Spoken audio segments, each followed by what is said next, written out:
어제 오늘 날씨가 좋지 않습니다. 안전 운전하고 또 따뜻하고 안전하게 하루 보내시기를 바랍니다. 매일 성경 묵상 나눔입니다. 2024년 12월 5일 목요일입니다. 오늘 묵상하는 본문은 아모스 2장 4절에서 16절입니다. 본문을 읽습니다. 여호와께서 이와 같이 말씀하시되 유다의 서너 가지 죄로 말미암아 내가 그 벌을 돌이키지 아니하리니 이는 그들이 여호와의 율법을 멸시하며 그 율례를 지키지 아니하고 그의 조상들이 따라가던 거짓에 미혹되었음이라. 내가 유다의 불을 보내리니 예루살렘의 궁궐들을 사르리라.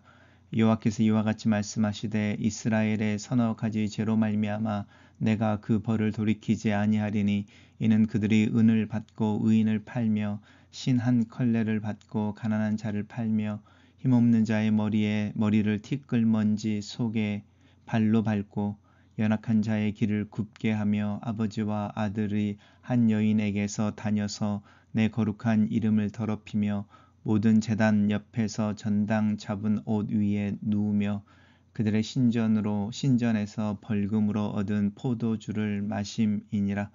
내가 아모리 사람을 그들 앞에서 멸하였나니 그 키는 백향목 높이와 같고 강하기는 상수리 나무 같으나 내가 그 위에 열매와 그 아래의 뿌리를 진멸하였느니라. 내가 너희를 애굽 땅에서 이끌어내어 40년 동안 광야에서 인도하고 아모리 사람의 땅을 너희가 차지하게 하였고 또 너희 아들 중에서 선지자를 너희 청년 중에서 나실인을 일으켰나니 이스라엘 자손들아 과연 그렇지 아니하냐. 이는 여호와의 말씀이니라. 그러나 너희가 나실 사람으로 포도주를 마시게 하며 또 선지자에게 명령하여 예언하지 말라 하였느니라.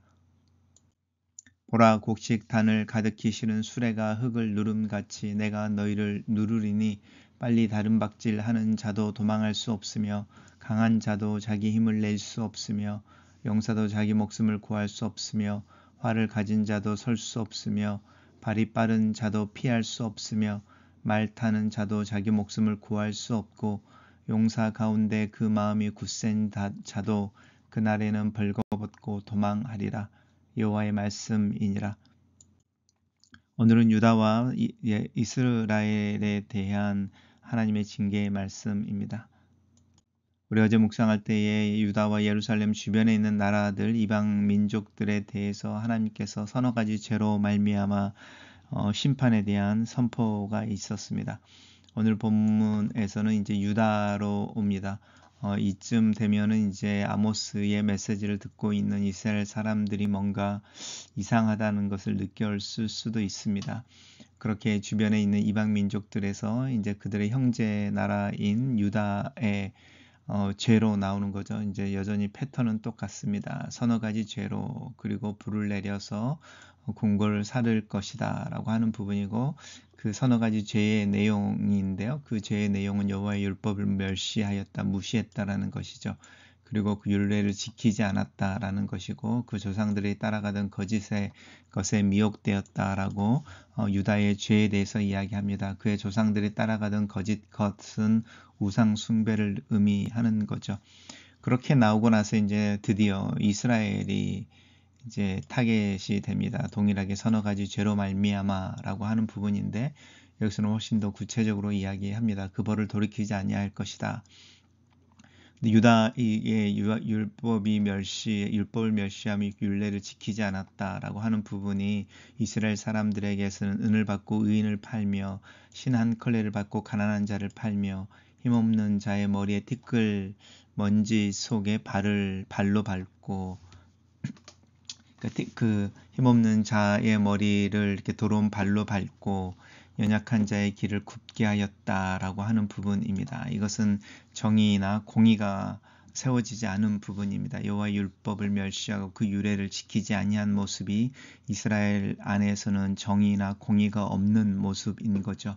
그리고 이제 유다 백성들에게 그의 조상들이 따라가던 거짓 것에 미혹되었다라고 하는 부분은 아버지와 아들이 한 여인에게 다녔다라고 하는 부분인데요. 이것은 음행의 의미들이라고 할 수도 있지만 이제 우상 숭배 가운데서 이제 우상들을 섬기던 신전의 여인들인 거죠. 그래서 아버지와 아들이 한 여인에게 당했다라고 하는 부분, 사실 성적인 타락의 문제를 뛰어넘어서 우상 숭배에 대한 이야기인 것이죠.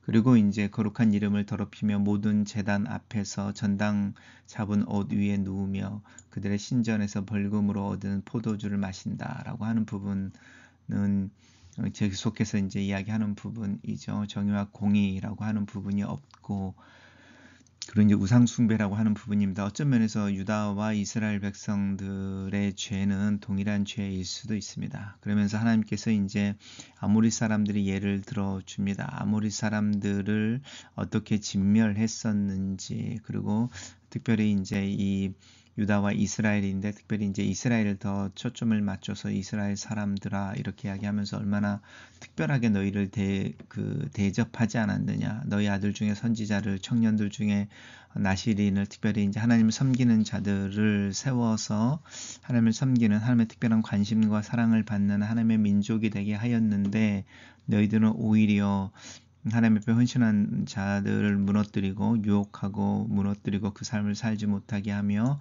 하나님의 말씀을 대언하는 자들에게는 그 대언하는 사역을 하지 못하게 한다라고 이제 이스라엘의 죄를 계속해서 지적하고 있습니다. 보라, 이러면서 이제 그런 이스라엘에게 이제 어떤 죄악이 일어날 것인지, 하나님의 심판이 있을 것인데 하나님의 심판이 그들에게 무거울 것이다라고 이야기하고 있습니다.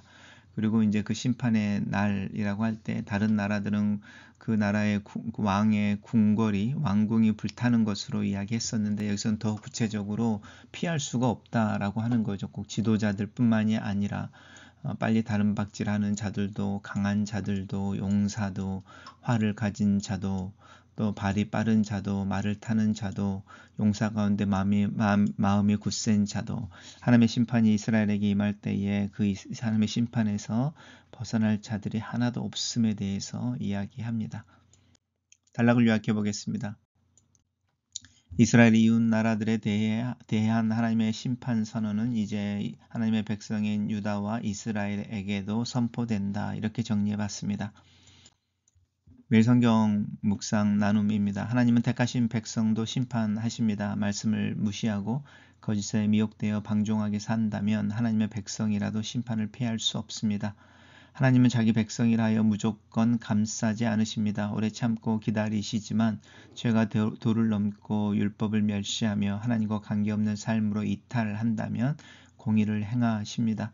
우리가 하나님의 자녀라고 해서 모든 것이 허용되는 것은 아님을 기억해야 합니다.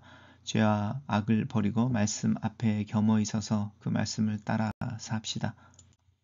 하나님은 이스라엘 백성을 애굽에서 구원하시고 광야에서도 신실하게 인도하셨으며 약속의 땅에서도 승리를 주시고 끊임없이 지도자를 보내어 말씀으로 인도하셨습니다.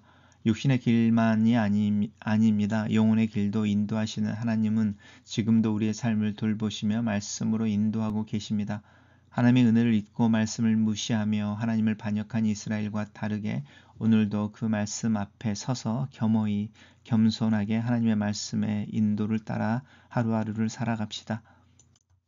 문나라는 이웃에 대한 비인격적인 태도와 잔인함으로 인해 심판을 받지만 하나님의 백성은 하나님의 주신 땅에서 하나님의 말씀을 버린 것으로 인해 심판을 받습니다. 유다와 이스라엘의 종교적 행위가 다른 모든 문제를 대체할 수 있다는 뜻이 아니라 하나님을 섬기는 것은 이웃을 섬기는 것까지 포함하는 더 높은 차원의 도덕과 사회적 책임을 요구하는 것입니다. 북왕국 이스라엘에서는 부유하고 힘있는 자들이 가난하고 힘없는 자들을 짓밟았습니다. 빚 때문에 가족을 노예로 삼고 저당 잡힌 옷을 돌려주지 않아 그들로 추운 밤을 지새게 하는 사람들이었습니다. 반면에 빼앗은 옷은 잠잘 때 깔고 빼앗은 포도주를 마시는 공의를 잃어버린 사람이 있었습니다. 빼앗긴 자들은 이 일 때문에 제단과 산당에서 그 풍요로움을 누리고 자행하고 있었습니다. 약자에 대한 착취와 억압이 하나님에 대한 종교적 열심과 공존하고 있었던 것입니다. 내 삶 속에서는 하나님의 은혜로 말씀에 대한 열심과 고통스러운 이웃의 현실에 대한 관심이 균형을 또 공존을 하고 있습니까? 글로 쓰는 기도입니다. 살아계신 하나님, 하나님의 백성으로서의 삶의 무게를 경험하며 하루하루를 살게 하시옵소서. 하나님의 사랑과 은혜 속에서 나에게 주어진 하나님의 자녀됨의 특권을 주장하는 것을 넘어서 그 특권의 자격에 합당한 삶을 살 수 있도록 나를 도와주시옵소서. 하나님의 은혜를 잊지 않고 내게 주어진 말씀을 이해하고 그 말씀을 따라 살 줄 아는 믿음의 사람이, 믿음의 행동의 사람이 되게 하시옵소서.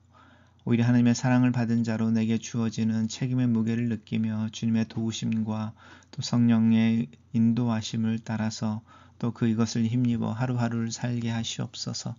예수님 이름으로 기도합니다. 아멘.